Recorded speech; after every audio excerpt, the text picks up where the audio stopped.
여러분, 주기도문에 숨겨진 비밀이 있다는 거 알고 계셨나요? 그냥 단순한 기도가 아니라 정말 깊고 놀라운 의미가 담겨 있다는 사실.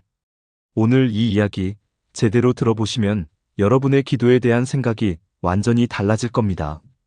자, 우리가 흔히 하늘에 계신 우리 아버지라고 시작하는 이 기도, 사실 예수님 당시에는 굉장히 파격적인 표현이었습니다.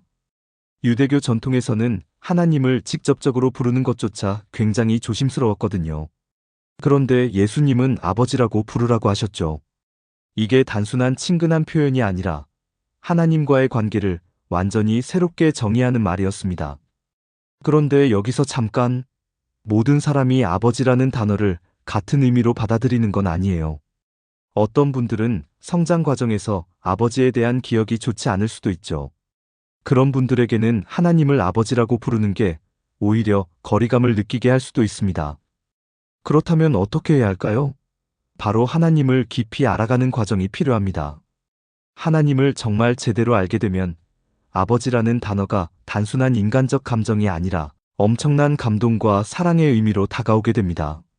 여기서 중요한 포인트, 단어 하나에도 이렇게 깊은 의미가 있다면 주기도문 전체는 얼마나 더 엄청난 뜻이 담겨 있을까요? 단순히 외우고 끝나는 기도가 아니라 그 안에 숨겨진 진짜 보물을 발견하는 것이 중요합니다. 자, 그렇다면 하나님의 이름이 거룩히 여김을 받으시오며라는 말에는 어떤 의미가 숨겨져 있을까요? 이 부분이 바로 다음 이야기의 핵심입니다. 그냥 하나님을 존경한다는 의미가 아니에요. 이 말에는 우리가 반드시 깨달아야 할 중요한 메시지가 있습니다. 예수님께서 아버지라는 명칭을 사용하신 이유, 이거 진짜 깊이 생각해 볼 문제예요. 유대교에서는 하나님을 직접 부르는 걸 굉장히 신성한 일로 여겼어요. 그래서 아버지라는 단어를 쓰는 게 쉽지 않았죠. 하지만 예수님은 하나님을 향한 관계를 아주 친밀하게 표현하셨어요. 그런데 여기서 중요한 건 우리가 그 의미를 온전히 이해할 준비가 되어 있어야 한다는 거예요. 예를 들어 볼게요. 만약 어떤 사람이 어릴 때 아버지에게 안 좋은 기억이 많았다고 가정해 봅시다. 그 사람이 기도할 때 아버지라고 부르면 어떤 감정이 들까요? 아마도 친밀함보다는 거부감이 들 수도 있어요. 하나님을 제대로 알지 못한 채 그 단어를 사용하면 오히려 신앙생활이 어려워질 수도 있죠.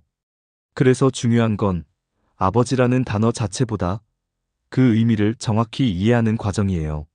하나님을 아버지라고 부르는 것이 단순한 감정적인 접근이 아니라 그분의 사랑과 섭리를 깊이 깨닫고 나서야 진정한 의미가 살아나는 거죠. 결국 단순히 예수님이 가르쳐 주신 기도를 외운다고 해서 끝나는 게 아니에요. 아버지라는 단어 하나에도 깊은 의미가 담겨 있기 때문에 그 배경과 뜻을 연구하고 묵상하고 이해하는 과정이 꼭 필요하다는 거예요. 그렇다면 예수님께서 아버지라고 부르신 진짜 이유는 무엇일까요? 그리고 우리가 이 단어를 어떻게 받아들이고 또 우리의 신앙에 적용할 수 있을까요? 다음에서 더 깊이 이야기해 볼게요. 하나님의 이름이 거룩히 여김을 받으소서. 이 표현, 그냥 단순한 존경의 말이 아닙니다. 사실 이 말에는 두 가지 아주 중요한 의미가 숨겨져 있습니다. 먼저 하나님의 이름이라는 게 단순한 호칭이 아닙니다. 성경에서 이름은 곧 그 존재 자체를 의미합니다.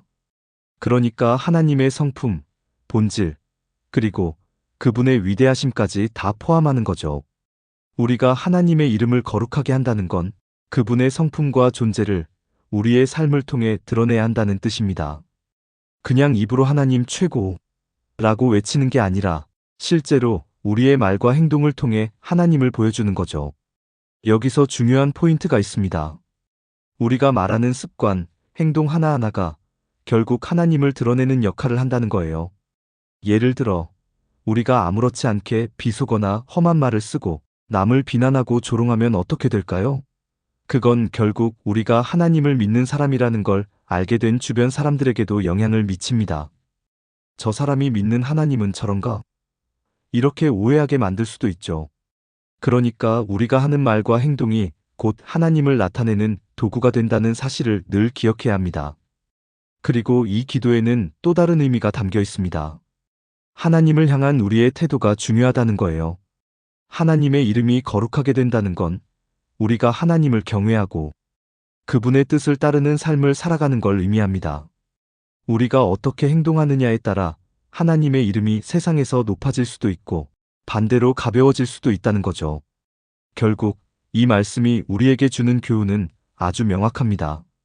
하나님을 믿는다면 그냥 입으로만 믿는다고 말하는 게 아니라 우리의 삶 자체가 하나님을 드러내야 한다는 것입니다.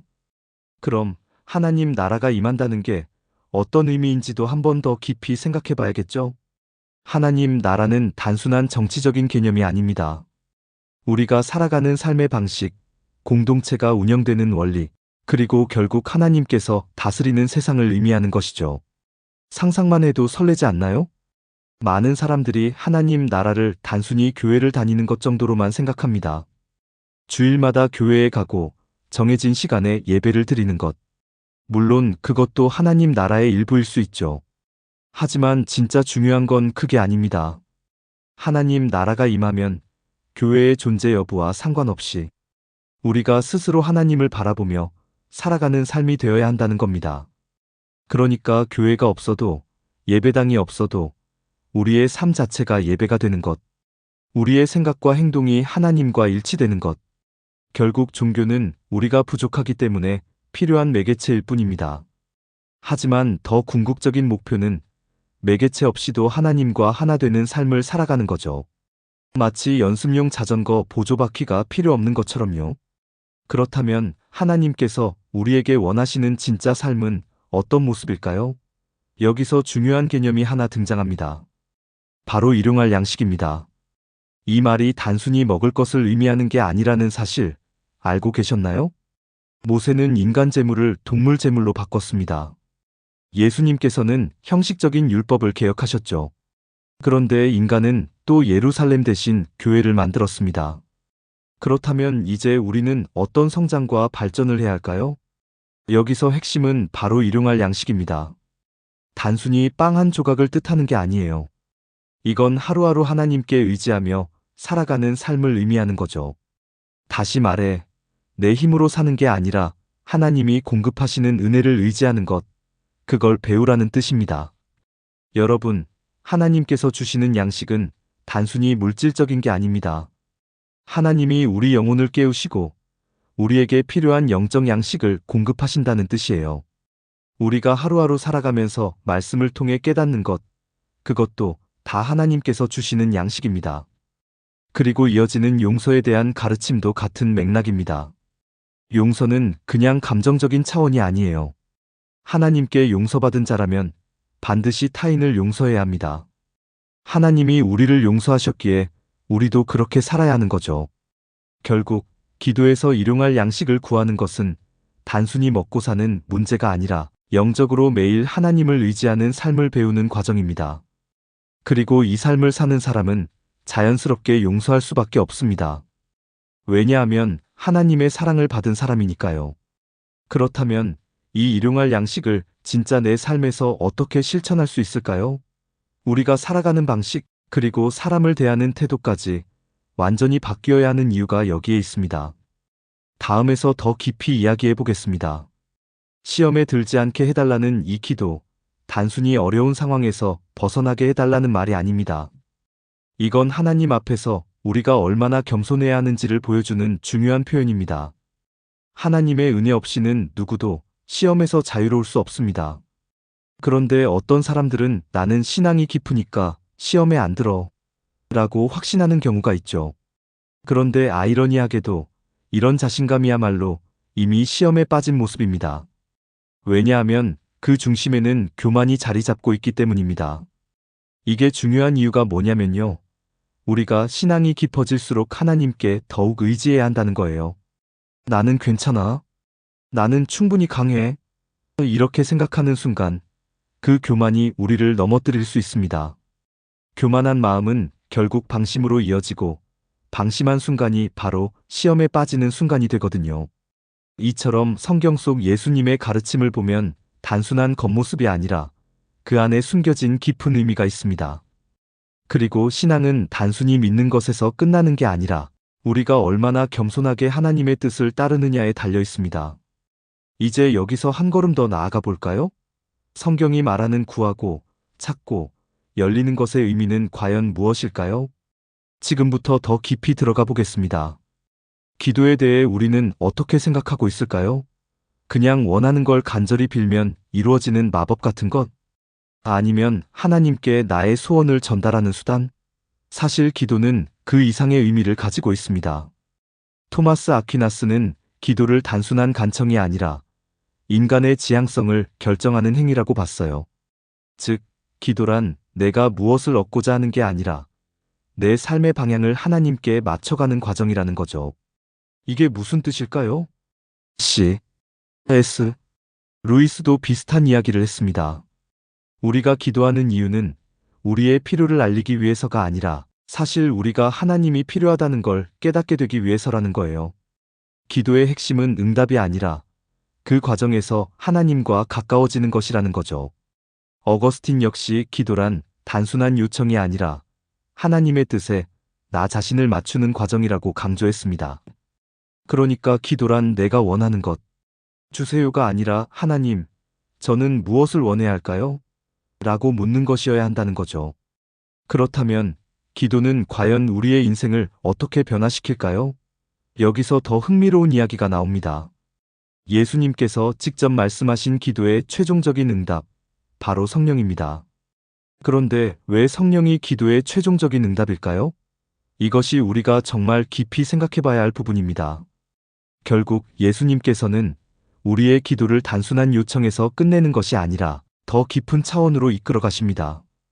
우리가 원하는 것은 물질적이고 눈에 보이는 것들이지만 하나님은 그보다 훨씬 더 좋은 것, 성령을 주신다고 하셨죠. 왜 성령이 가장 좋은 응답일까요? 성령이 임하면 우리의 시선이 바뀌고 삶을 바라보는 태도가 달라지기 때문입니다. 돈, 성공, 명예 같은 것들이 더 이상 삶의 중심이 되지 않고 진짜 가치 있는 것이 무엇인지 알게 됩니다. 무엇보다 성령이 함께하는 삶은 환경과 상황에 흔들리지 않는 평안이 있습니다.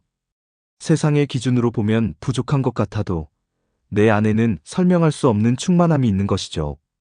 이제 오늘 내용을 마치면서 함께 기도하는 시간을 가지려고 합니다. 우리가 단순히 원하는 것을 구하는 기도가 아니라 하나님의 뜻에 맞는 기도를 할 수 있도록 말이에요. 하나님, 오늘도 저희에게 귀한 말씀을 주셔서 감사합니다. 우리는 때로 물질적 필요에만 집중하며 기도할 때가 많습니다. 하지만 주님, 우리가 진짜 구해야 할 것은 성령이라는 것을 깨닫게 하소서.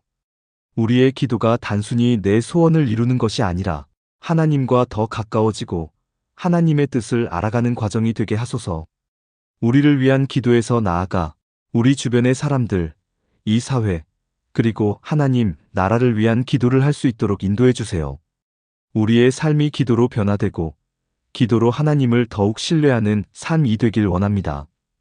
이 모든 것을 예수님의 이름으로 기도드립니다. 아멘. 이제 여러분이 직접 기도해 보는 시간입니다. 하나님께서 우리의 기도를 듣고 계신다는 것을 믿고 여러분이 진짜 구해야 할 것이 무엇인지 다시 한번 생각해 보세요. 그리고 다음 영상에서는 기도가 실제로 우리의 삶을 어떻게 바꿀 수 있는지 더 깊이 이야기해 보려고 합니다. 기도에 대한 새로운 관점이 열릴 거예요. 기대하셔도 좋습니다. 오늘 영상이 마음에 와닿으셨다면 구독과 좋아요, 그리고 알람 설정까지 꼭 해주세요. 여러분과 함께 더 깊은 이야기 나눌 수 있기를 바랍니다. 마지막까지 시청해주셔서 감사합니다.